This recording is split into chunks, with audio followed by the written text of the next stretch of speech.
concerne le contrôle des activités du parti à travers la République et collaborer en étroite collaboration avec le président de la République, le président du parti collectif.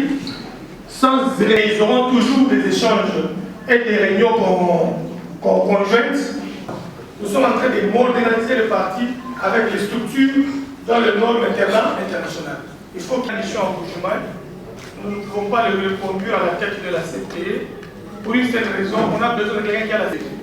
La raison pour laquelle nous avons décidé de porter le choix à ces dignes fils du RDT, que vous connaissez d'ailleurs très bien. Ils sont tous de bons officiels du secrétariat général et des réunions officielles de la présidence ou des réunions officielles de quel président ou les réunions officielles du premier secrétaire général avec le secrétaire général. Voilà ce que vous devez communiquer. Il les communique par nos canaux. Il dit ok, vous avalisez, vous en faire un état. Pour nous éviter que yo mette comme souci à contredire donc vous créez une guerre terrible la partie. Et vous assisterez avec mon autorisation dans toute la réunion de structure du parti, afin d'être effectivement bien informé des prises de position des organes du parti. Quand vous êtes sur les médias, pour une question du parti, vous pouvez dire sur tel point, nous sommes arrivés ici, nous sommes arrivés ici. Mais des questions stratégiques, vous n'avez pas le droit d'en communiquer. Vous êtes investi porte-parole du RDT au nom du pouvoir. Le nom nous tombe.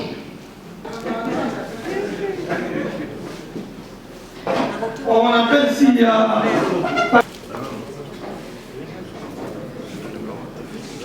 Il y a qu'un seul reporter général ici, plus de 3 nominations. Et la nomination qui donne plus de positions, c'est celle-ci.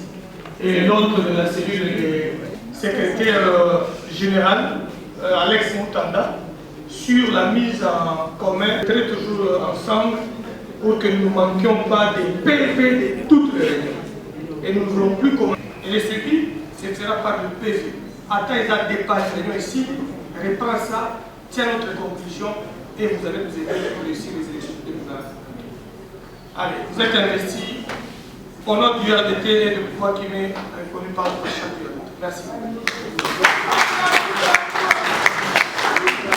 Pas les contenus de nos résolutions, parce que vous l'avez fait au Congrès, on lit juste les intitulés avant que... À la lecture de nos résolutions, premier congrès, 2022, du 16 décembre, résolution numéro 001, RDT, premier congrès, 2022, du 16 décembre 2022, portant adoption des modifications de la charte du Rassemblement des démocrates tshisekédistes.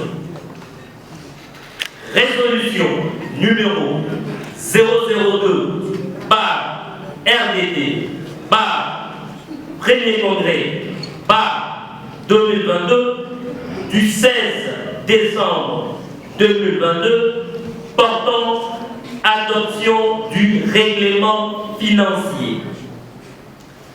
Résolution numéro 003 RDT premier congrès 2022 du 16 décembre 2022 portant élection du président national du Rassemblement des démocrates tshisekédistes. Résolution numéro 004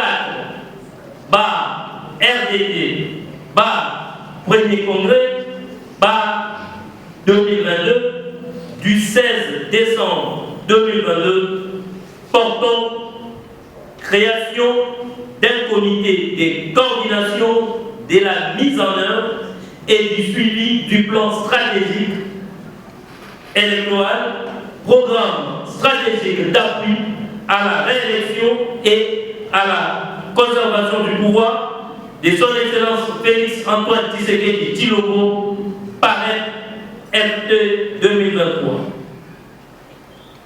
Résolution numéro 005/RDT/Premier Congrès 2022 du 16 décembre 2022 portant adoption du code d'éthique. Résolution numéro 006/RDT/Premier Congrès 2022 du 16 décembre 2022 portant adoption du code des bonnes gouvernances et des gestions axées sur les résultats. Résolution numéro 007/RDT/Premier Congrès 2022 du 16 décembre 2022 portant désignation et investiture des candidats aux législatives provinciales, urbaines, municipales et locales. Résolution numéro 008/RDT/Premier Congrès 2022 du 16 décembre 2022 portant soutien au projet de loi Tiani.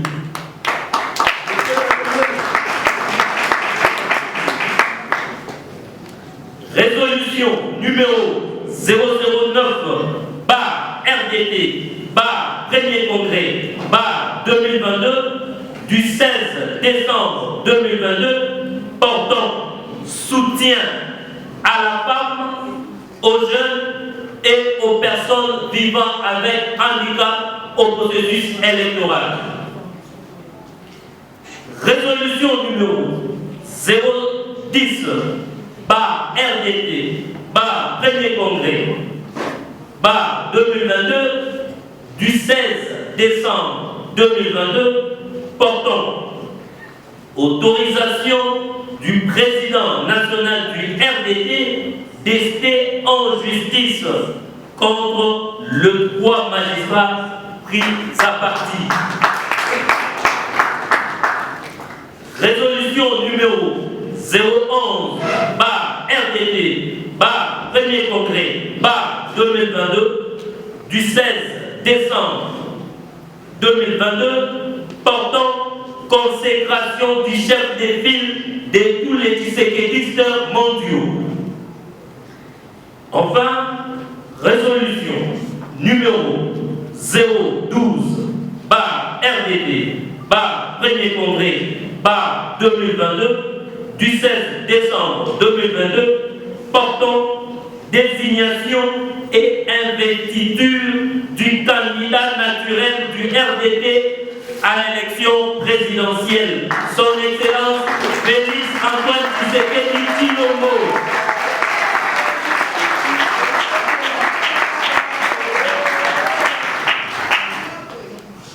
Merci, monsieur le ministre. Adjoint, monsieur l'inspecteur général, inspecteur général adjoint du RDT, monsieur le porte-parole du RDT, monsieur le rapporteur général et rapporteur général adjoint, officiel de notre secrétaire général. J'ai dit et je vous remercie la séance est levée. Général du RDT, une femme, parce que le congrès était organisé aussi par une femme. Et c'était une grande réussite. Et nous sommes décidés de faire davantage la promotion de la femme. Vous n'allez pas oublier que le choix d'une femme par le RDT au Kasaï comme vice-gouverneur avait épaté les communs des mortels. Nous restons avec le RDT dans la même optique de mettre en exergue les potentialités que Dieu a placées dans la femme. Donc ce n'est pas quelque chose d'hasard, c'est quelque chose étudié d'une manière plus élevée afin que la femme conduise les RDT aux élections. Vous voulez par exemple octroyer au chef de l'État son député national en dehors de l'élire comme président de la République. Et vous savez qu'avant d'y arriver, il y a un travail qui doit se faire. Des individus malheureusement, chacun doit poser à Dieu pourquoi il a fait de lui Congolais de père et de mère, pourquoi il a fait de l'autre Congolais d'Emi Dakar, pourquoi il a fait de l'autre ceci? Tous sont des Congolais. Ici, nous parlons, nous, de la loi. Nous avons été victimes d'infiltration, victimes d'une armée infiltrée jusqu'à la moelle épinière, victimes d'avoir des politiques à l'Assemblée nationale, double nationalité, quadruple nationalité, dont le cœur battait dans d'autres nations que la nation congolaise. Il est temps de bloquer cette escroquerie politique en mettant en mouvement une loi qui va empêcher à tout étranger d'être au sommet de la République du Congo. Ça ne vient pas de moi, c'est une question de la Bible aussi, qui vous dira que ne votez jamais ou ne mettez jamais un étranger à la tête de votre nation. Donc ça ne vient pas de moi. C'est d'ailleurs le pasteur de l'Église catholique qui doit enseigner ça à tous les fidèles. M. Ambongo doit être le premier à dire aux fidèles catholiques qu'un étranger ne peut pas diriger une nation. L'évêque de Kimbanguiste doit dire aux chrétiens, parce que tous utilisent la Bible. Je ne sais pas si moi j'ai ma Bible, les catholiques ont leur Bible, les Kimbanguistes ont leur Bible. Nous avons tous la même Bible. Et cette Bible dit qu'un étranger ne peut pas diriger votre nation. Qui est étranger? L'étranger, c'est celui qui nous a infiltrés et en DLS de la République.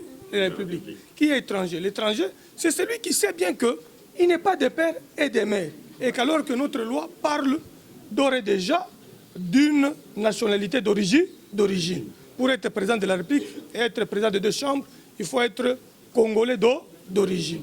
Donc on laisse les autres postes à tout Congolais, même par la grande naturalisation et la petite naturalisation, de devenir Congolais. Mais briguer à ces 2 mandats-là, il faut être Congolais de père et de mère. C'est ça être Congolais d'origine. Donc un Congolais biethnique. Et là, nous retournerons même aux lois partant de la coutume constitutionnelle, que le Congo avait déjà édicté une loi dans sa coutume constitutionnelle, jurisprudentielle aussi qu'on peut le dire, qu'un étranger ne pourra jamais être président. Il suffit de faire un pas en arrière. Il suffit de lire la constitution congolaise qu'eux-mêmes ont votée à San City. Ils sont rentrés, ils ont proposé cette constitution au référendum. Nous l'avons votée. Ça dit d'origine. Quand on dit d'origine, c'est biethnique. Biethnique, ça signifie des pères et des mères. Nous ne citons pas les noms des individus ici. Si vous ne l'êtes pas, vous allez marcher sur nous pour être candidat. Et qu'est-ce que vous attendez des députés nationaux après avoir déposé? Nous allons déposer cet acte, notre résolution, à l'Assemblée nationale pour leur demander de fixer la loi Tchani très rapidement. Parce que la problématique liée à la fonction du président de la République est déjà réglée par la Constitution. Là, il n'y a pas un problème. Notre problème à nous, c'est que la loi Tchani soit votée et appliquée dans toutes ces dimensions, toutes ces dispositions, pour être à l'ANR, pour être chef d'état-major général, pour être inspecteur général de la police, pour être ceci. Nous voulons qu'on applique ça dans toutes ces dimensions, comme l'Assemblée elle-même venait de voter une loi interdisant le brassage. Le brassage, signifie quoi? Infiltration et intégration des soldats rwandais, burundais, ougandais, étrangers dans notre Pourquoi l'Assemblée nationale a voté une loi pour boucler et finir avec le brassage? C'est parce qu'ils ont compris qu'il y avait infiltration. Si on a eu James Kabaer, c'est parce qu'il y a... Pour les comptes des RDT, du 15 au 16 décembre 2022, c'était d'abord pour investir le président de la République, Félix Antoine Tshisekedi Tshilombo, pour sa réélection de 2023. Il est notre candidat officiel, notre candidat naturel, étant initiateur de notre plateforme RDT. Et au cours de ces congrès, nous avons eu aussi des résolutions qu'on vient de présenter tout à l'heure. C'est-à-dire nous avons rendu publiques toutes les résolutions. Il y en a 12 pour faire marcher notre parti, notre plateforme électorale, notre plateforme politique pour 2023.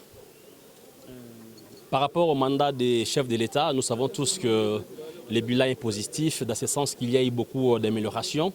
Parce que gérer un pays comme la RDC pendant 5 ans et avoir d'améliorations sur les plans budgétaires, c'est vraiment une affaire qui nécessite beaucoup de discipline.